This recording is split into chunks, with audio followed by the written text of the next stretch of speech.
Welcome to the Learning Pines YouTube. We hope this video helps. You begin by confirming prerequisites. Verify your OS is up to date and you have at least 2 GB free.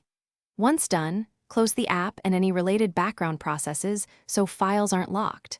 Make a quick backup of app settings or create a system restore point. This protects you if the update fails. Now open the app's built-in updater or the Microsoft Store because you need the native path to fetch compatible update files safely.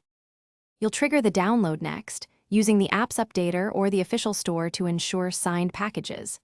As files arrive, follow prompts, accept requested permissions, and choose an install location if prompted, because correct paths avoid conflicts.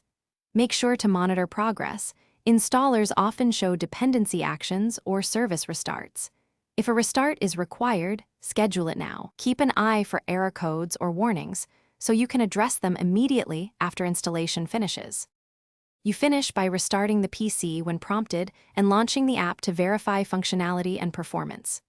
Once open, restore your settings if they didn't migrate and inspect plugins or extensions for compatibility, because outdated add-ons often break updates.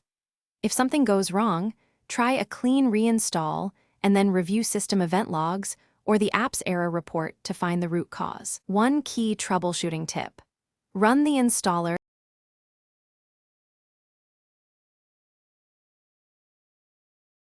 Thanks for watching. Consider subscribing if we helped you.